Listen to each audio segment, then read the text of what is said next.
Welcome to USMLE Sarthi. We are committed to empowering IMGs. We're excited to guide you on your match journey.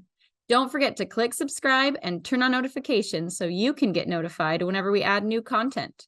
Also, follow us on Instagram and Twitter for the latest tips and tricks regarding everything USMLE. Now, let's dive into it. Welcome back to our channel. My name is Shayla, the VP of Student Success here at USMLE Sarthi. Thank you so much for following along. Hopefully you've been following this video timeline series. We've been going since January. Now we are already to May. I can't believe it. So we've been going month to month on everything that you should have been doing to prepare for the 2025 match. Last month, we talked about the results, the match results that came out from 2024. We highlighted the timeline for getting rotations, research, what you should be doing at that point, how to get strong letters of recommendation. So now we're going to talk about May. So Pawan, hi, how are you doing? Good, Shayla, and I think there are a lot of announcements. So let's just dive in to the dates. Yep, sounds great. Yeah.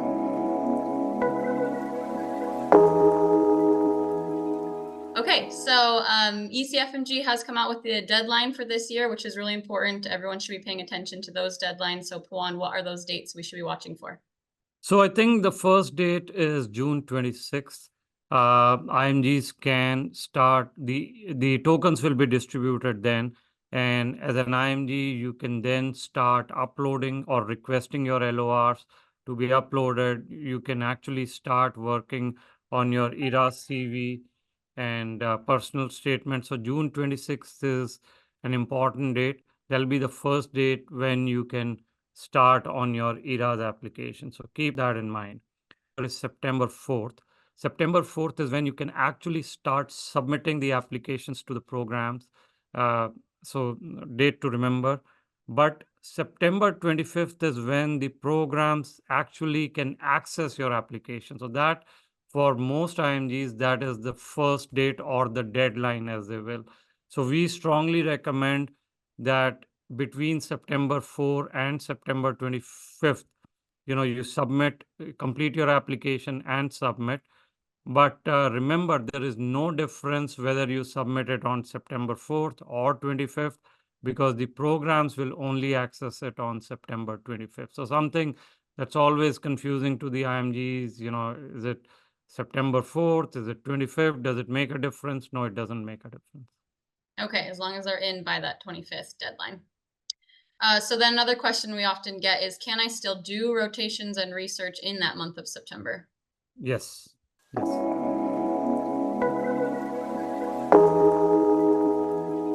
Yes. So when it comes to rotations in September, a lot of our students will do rotations, and you can also do rotations.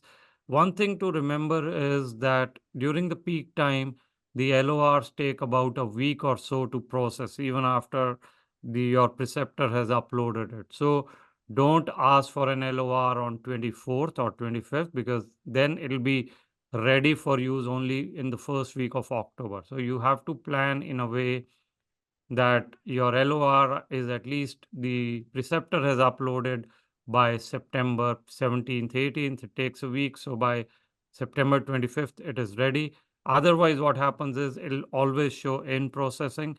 And if it is your third LOR, let's say, then you cannot apply to the program because the application will be shown as incomplete if you don't meet the requirements of the 3 LORs. So that's an important point on rotations. Okay, thank you. And then just talking about, I know we've been kind of talking about rotations and research every month since January. But yeah, is it too late to get rotations? What should students be doing at this point in May?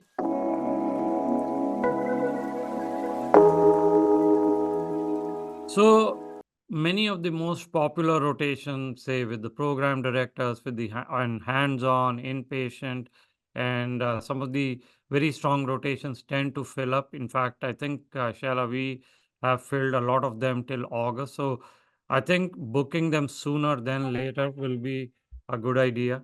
So they should all, start booking them now, even if you are going to do it in August or September. If you delay it, what happens is you don't get your first choice rotations, you don't get those months, and then scrambling. So always a good idea to book the rotations.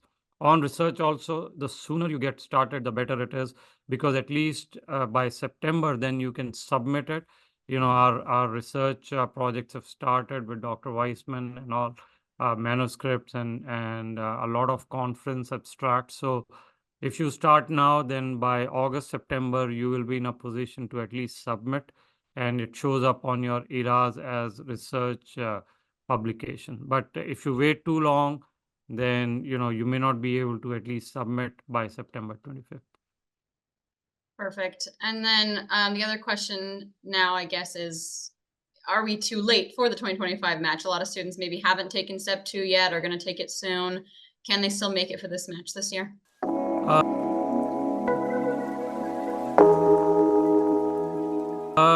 They can. It depends on where they are in the journey. So, for example, if you haven't taken it, it's too late. So, step 1 and CK. Most of our students are in the process of taking CK. So, as long as you take the CK by, say, late July, you should still be in a good position to get ECFMG certified. You will have to plan your rotations, though, because if you have done no rotations and it's already end of July, then it becomes harder, with 2 rotations. But if you have done, say, a couple of rotations and you get CK done by July, you're still in a good position to apply. You should, because you will get ECFMG certified if you have the OET. Now, the challenge in pushing out CK to end of July is, let's say the CK scores are not great, or let's say you feel that you need step 3 before the application, then that it's not going to happen, because step 3 you can only schedule and do once you are ECFM done. CK only July end. By the time certification comes, it's going to be beginning of September. You may not be able to do step 3. So that's the only issue for pushing CK to the end of July. But otherwise, yes, you can absolutely apply. You will be ready as long as you've taken step 1 for now. Perfect. Your voice broke up a little bit in the middle. I think the only thing we missed was that step 3 is after your ECFMG certification is taken care of. Then you can schedule that. So you might not have time to take that before September. Yes, sorry if my voice broke up. I'm in a different machine today, so I think we're catching most of it. Okay, and then one other thing I wanted to touch on was just the actual application. So we talked about how the deadline is September, but should students be thinking about their PS or their CV at this point? yeah. So at this point, most of them who are doing rotations or, say research or other experiences, the idea is to gather those experiences at this point. No need to actually work on the PS, but, we can start that in June, as long as you have the inventory of experiences, how you are handling an angry patient, a difficult patient, what exactly are you doing in rotations, all those things. As long as you're jotting it down, you should be good to go. Great, thank you. I think that's pretty much everything that we wanted to cover for the month of May. Was there anything you wanted to add? No, I think, we are at the home stretch now. And like you said, you should be preparing to take the CK for those of you just in that frame, and rotations and research. At this point, those are the things you should be just focused on. Perfect. And I'll remind everyone to set up time with us. If you want a personal profile review, we can talk about your timeline and what your options are from here. Yeah, absolutely. This would be a good time. And maybe in the link to this video, we'll put a link to the profile review for those of you who are still having questions about your profile. Should you be applying this season or next? So that will all be as part of the links to the video. Perfect. Thanks, Pawan. Thank you. Thank you so much for watching. We hope that video provided valuable insights for your journey. Don't forget to subscribe to our YouTube channel and follow us on Instagram and Twitter. And check out our website for details on how we can guide you to a successful match.